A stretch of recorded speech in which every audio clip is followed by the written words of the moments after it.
Une autre forme de mariage forcé, c'est lorsque la famille, les personnes influentes de la famille ou une personne influente de la famille, ça peut être ton père, ta mère, les tantes, les tatas, moi aussi, toutes ces personnes-là, se décident de te dire, tu vas épouser telle personne.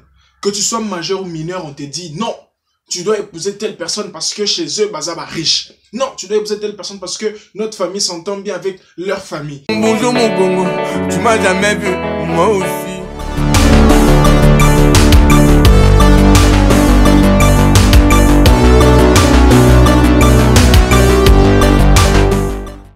Mbote. Si vous êtes là pour la première fois sur notre chaîne de Congo Étoile TV, n'hésitez surtout pas de vous abonner et de cliquer sur la cloche de notification. Vous serez au courant de tout ce que nous publions comme vidéo. Allons-y.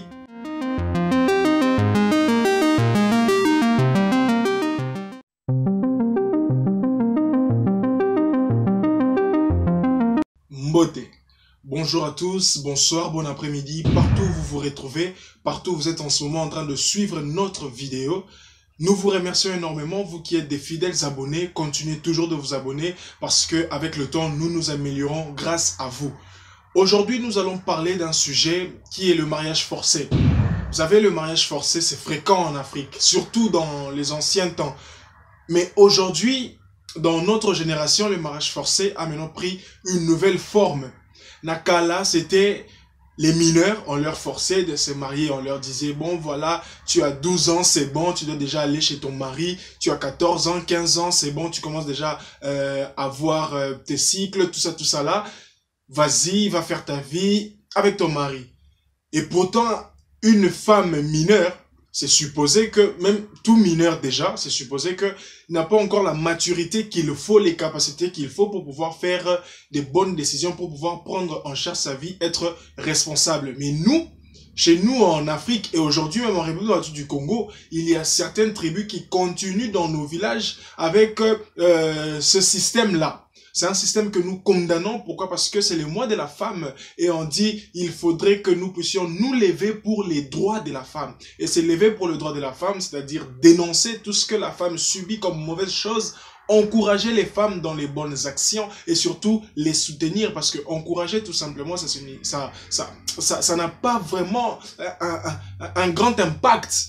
Il faudrait les soutenir, les accompagner. C'est ce que nous voulons dire. Alors, le mariage forcé, il y a des femmes mineures, des filles mineures. On leur pousse au mariage jusqu'à aujourd'hui. Si vous en connaissez, essayons de parler avec les parents. Essayons d'arrêter ce système-là parce que ça a des conséquences graves sur la personne en question, sur le foyer où il part vivre et aussi ça a des conséquences sur l'éducation des enfants. Une autre forme de mariage forcé, c'est lorsque la famille, les personnes influentes de la famille ou une personne influente de la famille, ça peut être ton père, ta mère, les tantes, les tatas, moi aussi, toutes ces personnes-là, se décident de te dire, tu vas épouser telle personne.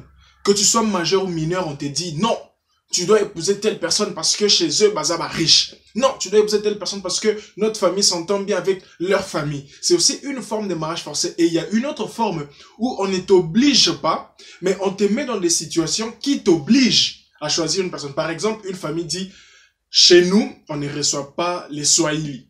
Ils sont des polygames. Chez nous, on ne reçoit pas les Sakata. Ce sont des sorciers. Chez nous, on ne reçoit pas telle tribu. En fait, on ne t'oblige pas de choisir autre tribu, mais seulement on te met dans une situation qui fait en sorte que tu ne peux pas faire tes choix dans ces tribus-là. Et si, par malheur, l'amour de ta vie est de ces côtés-là, alors là, tu es perdu. Voilà pourquoi il y a certaines personnes qui ont des problèmes psychologiques plus tard. Il y a certaines personnes qui plus tard dans leur foyer ne respectent pas leur mari parce que au départ ce n'était pas le choix de sa vie. Cette femme-là est impolie, elle est têtue, elle est infidèle. Vous voyez les conséquences, elle est infidèle parce que elle n'avait pas choisi cette personne là-bas. Autre chose, c'est que la manière d'éduquer les enfants de l'homme et de la femme ne correspondent pas. Pourquoi? Parce qu'au départ, il n'y avait déjà pas de l'amour. Et chacun vient avec ses idées. Et là, maintenant, ce sont les enfants qui subissent. Parce que les enfants sont perdus. Ils se disent, devons-nous suivre les pratiques de maman ou devons-nous suivre les pratiques de papa? Vous voyez un peu les conséquences des mariages forcés. Et aujourd'hui, notre chaîne, nous en parlons. Pourquoi? Parce que jusqu'à aujourd'hui, ça existe. Les mariages forcés 2.0. On dit chez nous, pas débat Congo. Ça, c'est le mariage forcé 2.0. Donc, on essaie un peu de modifier les choses, mais d'une certaine manière, on te force à faire tes choix ailleurs. On ne te laisse pas l'espace libre, on ne te laisse pas le choix libre pour te dire, bon, voilà, nous avons 26 provinces, il y a 450 ethnies, voilà, moi, je vais faire mon choix. Non, on te dit, dans les 450, enlève 400. Fais ton choix dans les 50 qui restent. Voyez un peu les mariages forcés 2.0. Et le mariage forcé qu'on a tous connu, là, c'est les mineurs. Et nous devons toujours dénoncer cela. Surtout dénoncer et accompagner les femmes. Les accompagner, les soutenir, en parler de temps à autre. Et voilà, en tout cas, chers parents, vous qui avez la responsabilité, vous qui êtes des autorités, les tata moi aussi, surtout, et tout. Essayez de conseiller vos enfants et non les obliger dans leur choix. Parce que plus tard, ça a des conséquences graves, ça a des répercussions, yako sakanate. Alors, c'est de ça qu'on a voulu vous parler aujourd'hui. Restez branchés sur Congo Étoile, abonnez-vous massivement, laissez-nous en commentaire ce que vous pensez de mariage forcé et prochainement, nous allons parler des agressions sexuelles.